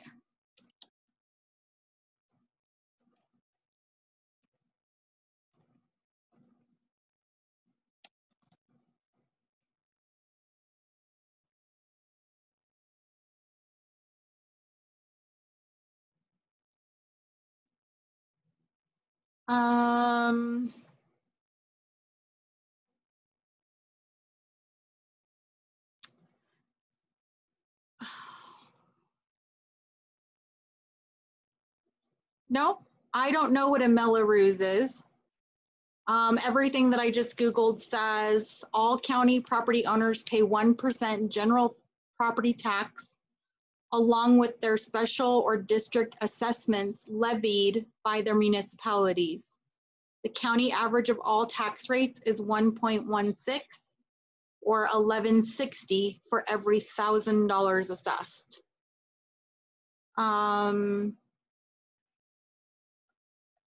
Let me see something off real quick. Melrose Tax, California. Melrose is a special tax assessment district created in California to finance local infrastructure or services. The tax is applied only to residents of the district that benefits from the project. Yes. So based on what I'm seeing, the Melrose would be California's way of describing the public improvement tax, the thing I was talking about, right? Like buying in a new place and who pays for the streets, who pays for the water sewers, and who paid for the school district. So yes, Melrose would be the same. Melrose would be the same name for not the mill levies as a whole, but a portion of the mill levies that was associated to the improvements that were incurred to build the new community or infrastructure in the first place. Mike, hold on one second. Like my messaging is going crazy and I just need to make sure it's not. Okay, it's not important. Okay. Okay, so Melrose, let me see. In New Mexico, it's either called ICP or CIP. Let's see. New Mexico, new construction tax.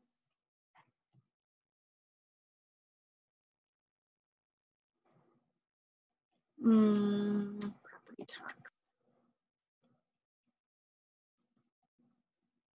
In Colorado, it doesn't differentiate, like doesn't call it something different.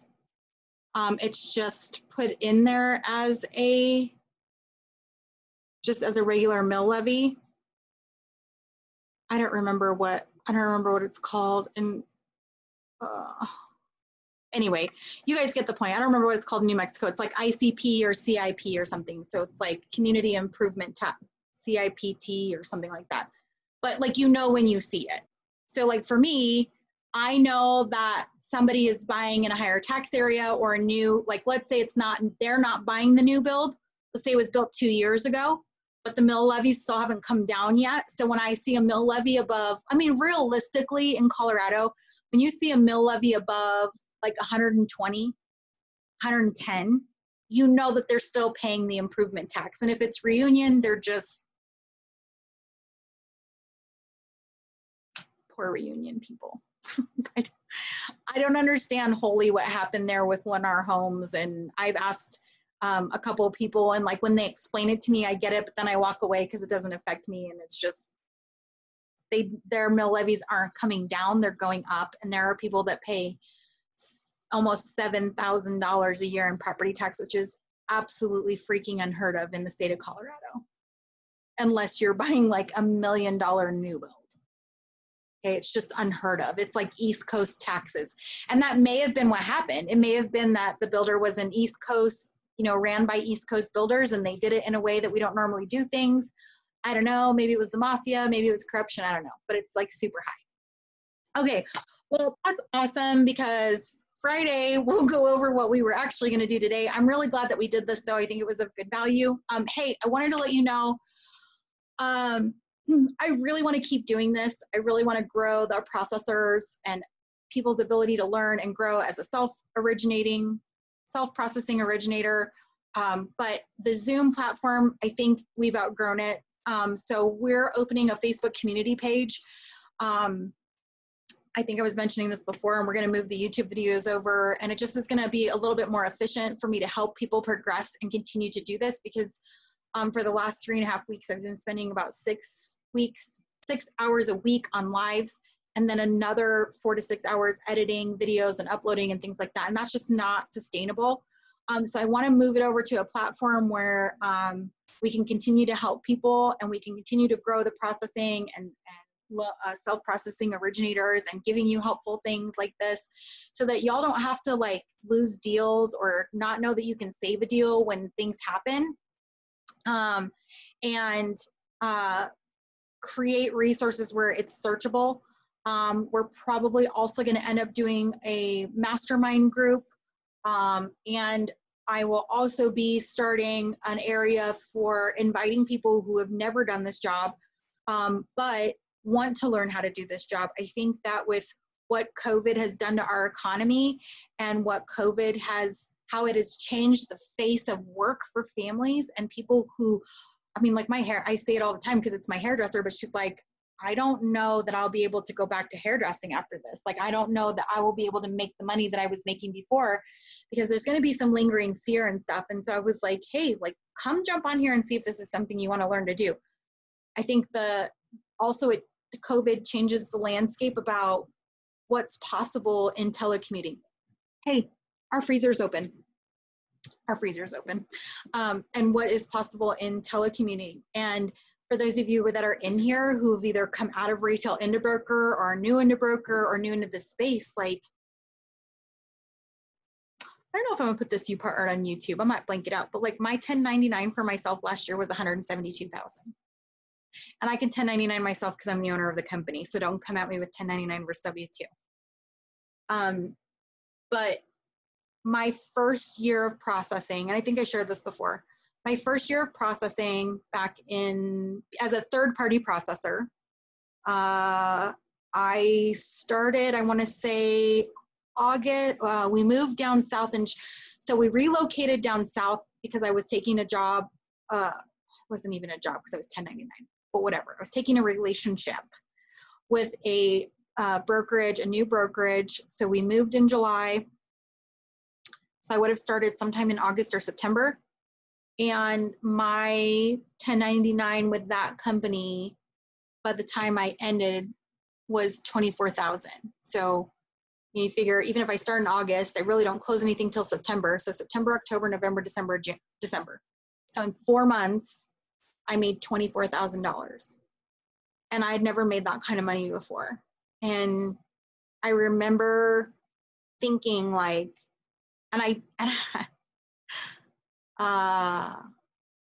we moved into my dad's basement. I remember crying. I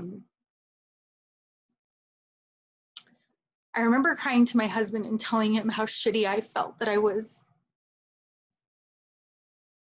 I don't know, how fucking old am I now? 2020, I'm gonna be 42. It was, I remember crying to my husband, telling him what a loser I felt like at 37 years old, living in my dad's basement with 5 kids. 4 kids, 5 kids, however many kids I had, all the fucking kids. And when I sat at my dining room table and I looked at my 1099 for that year, it was the first time I felt like I was worth something. And that everything that I had been through and all the work that I had done was going to pay off. That next year, I continued my third-party processing. And that next year, I made, I think it was $82,000. And I was able to support my family, my very large family. There were 7 of us. I had 5 kids. My son was a sophomore in high school.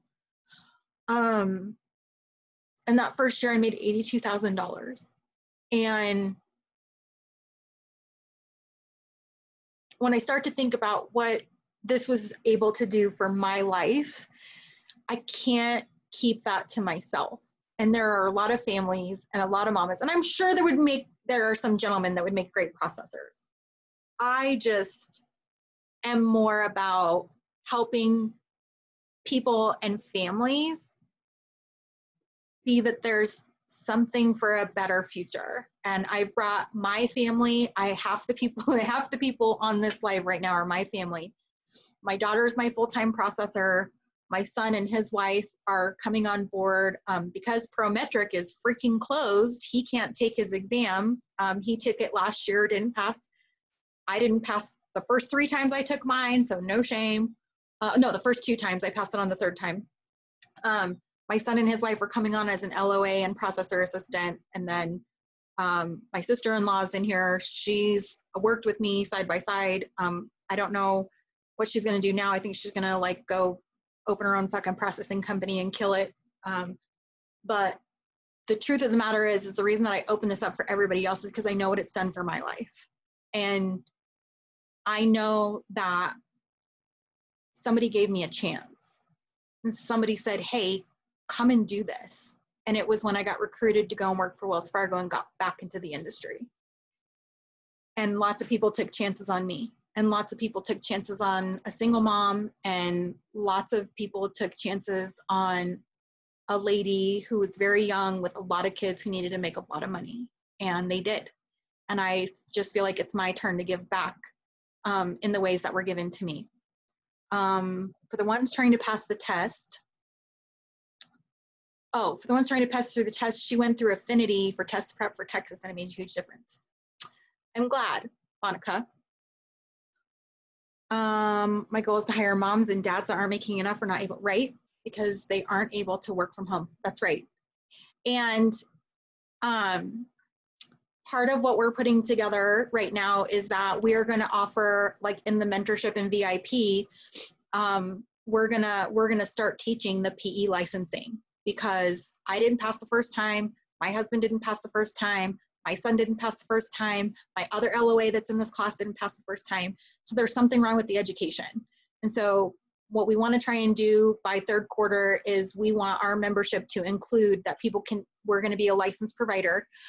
Y'all don't know when I have the time for this, okay? It's my pipe dream, okay? But we'll be offering the pre-licensing and doing it and teaching it like this so that people freaking get it. Because when I went and took mine, I didn't know that 10% of the questions were going to be on title work. And I took it twice. And then I went to my realtor friend and was like, can you give me your study guide for title work? Because I don't know anything about it. And they're asking me all these questions. And it's not even anything that we are taught in the PE licensing, but it's 10% of our questions. So anyway, that's part of the reason why we're moving over to the community forum. We're going to be launching some memberships and things like that. So anyway, thank you for sitting in here. Thank you for letting me cry it out. It's not even Friday yet. I said sex on this video, like it's been a day already. But if you have any questions, I'll hang tight for another couple of minutes for questions. And then otherwise, we're out for today. Can I ask a dumb question, Jackie? Your last one wasn't dumb. So I just, I'm a new LOA. I've never been in the business, and I just received a contract this morning. It's my first one. Okay. And I'm just kind of like, okay, now what the hell do I do now? Okay. Okay, great. So you pre-qualify the borrower, right? Right. Okay, what system are you in? I went through Calix Point and then I went into Fannie Mae. Okay, so I'm gonna screen share really quick. Okay. Okay, so you got your contract. For your specific borrower, what is their contract price? 162. What did you pre-qualify them at? Yes. That's what you pre-qualified them at, 162? I pre-qualified them first at, we did two. We did one at 145, it was a house that she was looking at, and then we went up to 179 for another one. Okay, so And this is the third one, and it was at 162. Okay. And this is the one we got the actual contract on. Okay, and what did you qualify her on? 3% down, FHA? 20% down. Okay, So it's a conventional. perfect.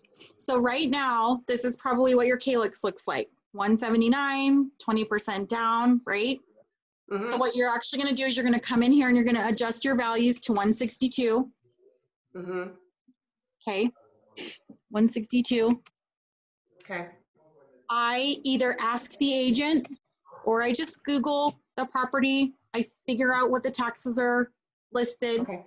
okay? Mhm. Let's say the property taxes on this one were listed at $1,800 a year. Does that seem high for your area? Well, it came out to 2.7793%. The property taxes? Uh-huh. Okay, so 162 Houston County, times point, what did you say it was? What, 2 point what? 2.7793. 7793. So you see, oh, hold on.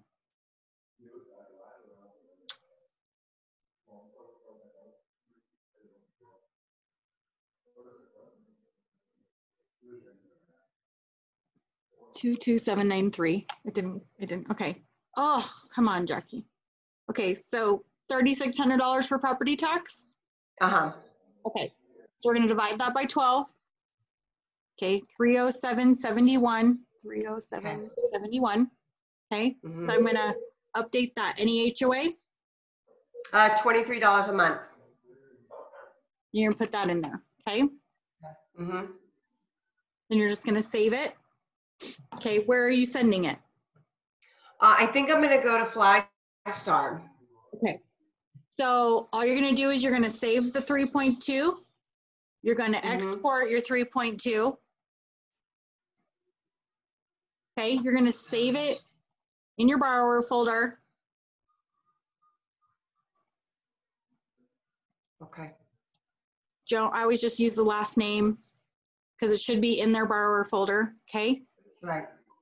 And then you're gonna start the registration process that we've talked about. Okay, so we've had that arrow, we've had this model, right? We have app.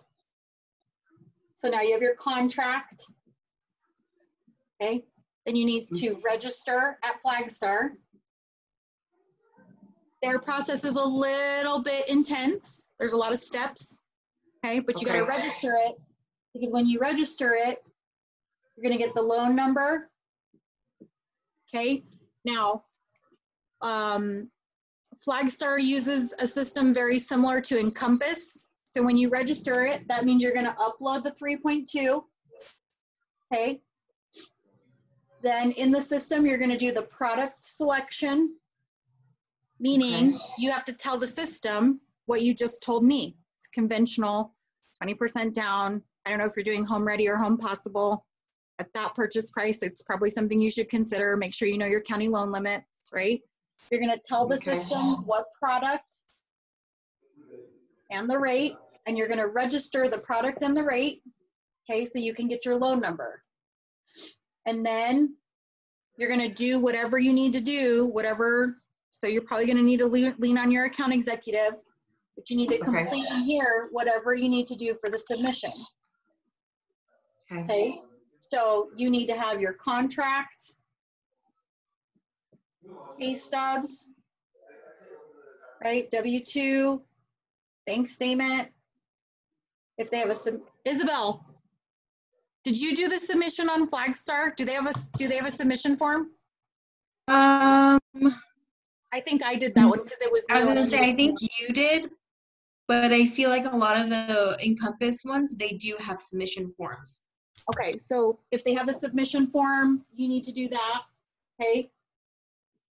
And then you upload all of these. What I can tell you is that Flagstars is a little bit different. When you go to their documents, basically what you want to try and do is merge these all into one document, okay?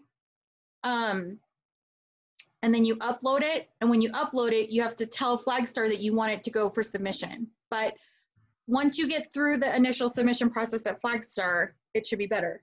Now, once you're submitted, right, that's like putting the laundry in the washing machine. And you got to take this loan number, okay, and you got to start sending out your request for title and get with the borrower and say, hey, do you, I don't know if you, Monica, have a relationship with a local insurance broker, but you should find one. And you let them know, hey, I know you guys are getting ready to do your inspection.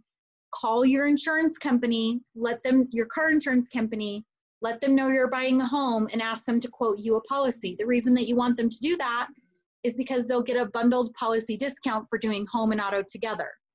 Okay. Okay.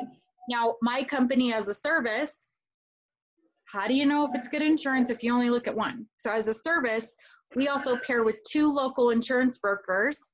Okay. 2 because one guy wants to earn our business, and so we'll give him a shot. Like I don't really care. But we send it to Brenda, and we say, hey Brenda, this is a new purchase. Can you quote this for us? She knows because we have an established relationship. So if you're establishing a relationship, you can just say, hey, I'm a mortgage broker. I'd like my clients to get 2 estimates. This is a warm lead, but it's your lead. You've got to earn the business. I will send you over the information. And then what I do is I forward it to the borrower. I let them know that if they want to move forward with your insurance or if they have questions, that your contact information is below. But it's basically your thing, your gig. Or I send it over to the clients and I say, hey, Mrs. Jones, please see the quote below from Brenda. I also have Brenda on this email. That way, if you have any questions, you can just reply to this email and ask Brenda what your questions are, okay? So I put them in the room for them to decide what's best. But your borrower has never bought a home before or hasn't bought very many, right? Think about the time, amount of times, unless they're an investor, how many times does somebody buy a house in their entire life? Do you think that the thing they think about is to shop their insurance around? No, we do, because we're trying to manage like their debt to income and stuff, right?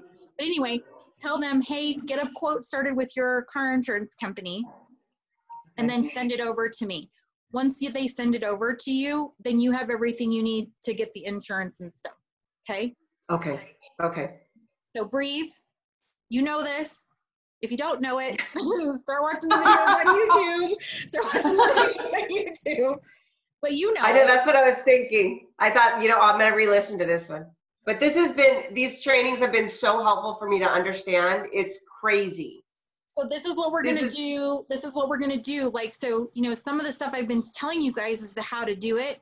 And then what you just asked me, like the actual implementing and going through, like I just did with you, that's probably going to be more of like our membership area. So you can, and here's the thing, if you are working for a company, you need to ask your company to pay whatever I decide to charge a membership for you to be in there, because it's going to benefit you and them to be in there. I don't know what that's going to look like yet. We're like right now, we're just trying to get all the free stuff over, right? All the stuff that we've been doing for free, but like this, like actual implementing, like I want you guys to be able to take what I teach you. And then the next step is, how do I implement it? Like, how do I actually do these things? Like you're saying, right? It's not a stupid question. You understand all the concepts, but now you've got to implement. You've got to go and do the things that you've heard me tell you about. Okay. Yeah. So true. I can hear it. Just breathe. I'm just looking forward to that membership and everything. Yeah, good. Well, we're this afternoon, like in an hour, I have a meeting to go over like the platform and things like that. So, I mean, it'll next week, we're not doing lives because I'm going to try and move everything over to Facebook, and I do not have enough hours in the day to do the lives, move the Facebook, do the videos and everything. So next week we won't be doing lives, but I think it'll be good because I'll have everybody a chance to catch the videos on Facebook or go catch them on YouTube and get some good knowledge. Like if you're jumping in for the first time today, go back and watch the last 3 weeks of videos. Perfect. Okay? All right, guys. Are there any other, Alicia? Yes, you will be able to see this video again. I'm sorry, guys. We didn't even get last week's up. Tonight, I think I have 3 videos that are going up that should be done buffering. So tonight, and I will do my very best to see if we can squeeze this in and have it up in YouTube by tomorrow. I have a lot to edit out of this video. Just don't edit